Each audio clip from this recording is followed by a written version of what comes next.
ప్రతి క్షణం తాజా వార్తలతో మీ ముందుకు వస్తుంది మన నీల్ ఇండియా న్యూస్ ఛానల్. ఈరోజు ఆగస్టు 9వ తేదీన ఆల్ ఇండియా స్టూడెంట్స్ అసోసియేషన్ ఐసా ఆవిర్భావ దినోత్సవం సందర్భంగా పెనుగొండ బాయ్స్ హాస్టల్ నందు ఈరోజు జెండా ఆవిష్కరణ చేసి అదేవిధంగా కేక్ కటింగ్ చేయడం జరిగింది. ఈరోజు ప్రస్తుత రాజకీయాలు చూసినట్టయితే గల్లీ నుండి ఢిల్లీ వరకు ఎక్కడ ఏ యూనివర్సిటీలో ఎన్నికలు జరిగినా ఆ ఎన్నికల్లో గెలుపొందుతున్నటువంటి ఏకైక విద్యార్థి సంఘం కేవలం ఐసా మాత్రమే. గల్లీ నుండి ఢిల్లీ వరకు ఏ విధమైన విద్యారంగ సమస్యలు ఉన్నా వాటిని పరిష్కారం చేసేదానికి ప్రభుత్వాన్ని గట్టిగా ప్రశ్నిస్తున్న సంఘం కూడా ఐసా విద్యా సంఘం అని ఈ సందర్భంగా తెలియజేస్తా ఉన్నాం. కాబట్టి 1990 ఆగస్టు 9వ తేదీన అప్పుడు పురుడు పోసుకున్న ఈ ఆల్ ఇండియా అసోసియేషన్ ఐసా విద్యా సంఘం అప్పటి నుండి ఇప్పటి వరకు ఎన్నో పోరాటాలు చేసింది. అదేవిధంగా ఎన్నో ఉద్యమాలను చేసి ఈరోజు కేంద్ర రాష్ట్ర ప్రభుత్వాలను గట్టిగా కొట్లాడుతూ ఉంది, గట్టిగా ప్రశ్నిస్తూ ఉంది. కాబట్టి ఈరోజు ఐసా ఆవిర్భావ దినోత్సవాన్ని మేము గ్రాండ్గా సెలబ్రేట్ చేసుకోవడం జరిగింది.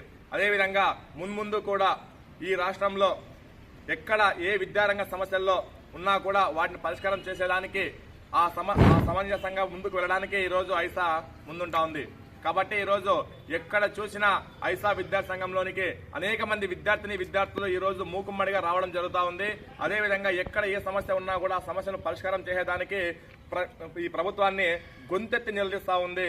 కాబట్టి ఈరోజు అదేవిధంగా మన ప్రస్తుత పరిస్థితి చూసుకున్నట్టయితే ఈ రాష్ట్రంలో విద్యాశాఖ మంత్రిగా ఉన్నటువంటి నారా లోకేష్ గారు విద్యార్థి సంఘాల మీద కుట్ర పూనుకొని ఈరోజు ఒక జీవో విడుదల చేసినారు. కాబట్టి ఈ జీవో ఏంటంటే ప్రభుత్వ పాఠశాలలోనికి విద్యార్థి సంఘాలు కావచ్చు లేదా బయట ఏ పార్టీ అయినా కావచ్చు విద్యార్థి సంఘాలు గుర్తులు కావచ్చు ఇలాంటివి పెట్టుకొని వెళ్ళకూడదని చెప్పేసి మీరు కుట్రపూరితంగా తెచ్చినటువంటి ఈ జీవోని తక్షణం మీరు వెనక్కి తీసుకోవాలి. ఎందుకనంటే ప్రభుత్వ పాఠశాలల్లో ఈరోజు మౌలిక సదుపాయాలు లేవు, టీచర్ల కొరత ఉంది, అనేక సమస్యలతో ప్రభుత్వ విద్యాలయాలు కొట్టిమిట్టాడుతూ ఉన్నాయి. అలాంటి విద్యార్థి పాఠశాలల్లోనికి విద్యార్థి సంఘాలుగా వెళ్లి ఆ సమస్యలు తెలుసుకొని ప్రభుత్వాలకు తెలియజేస్తా ఉన్నాం. కాబట్టి అంటే సమస్యలను ఎక్కడికక్కడ మీరు భూస్థాపితం చేయడం కోసం ఈ రోజు ఈ జీవోని తీసుకొని వచ్చి బలవంతంగా రుద్దుతున్నారు. కాబట్టి మీరు గత ఎన్నికల ముందు మీరు పాదయాత్ర చేసినప్పుడు ఆ రోజు ఏమన్నారు, విద్యార్థి సంఘాలు మీరు కలిసినారు, విద్యార్థి సంఘాలు చర్చించిన తర్వాత మీరు నిర్ణయాలు తీసుకున్నారు, విద్యార్థులకు అనుకూలంగా మేము పనిచేస్తామని చెప్పినారు. కానీ ఈరోజు కూటమి ప్రభుత్వం అధికారంలోకి వచ్చిన తర్వాత విద్యా వ్యవస్థను పూర్తిగా భ్రష్టు పట్టించినారు, విద్యా వ్యవస్థను పూర్తిగా నాశనం చేస్తా ఉన్నారు.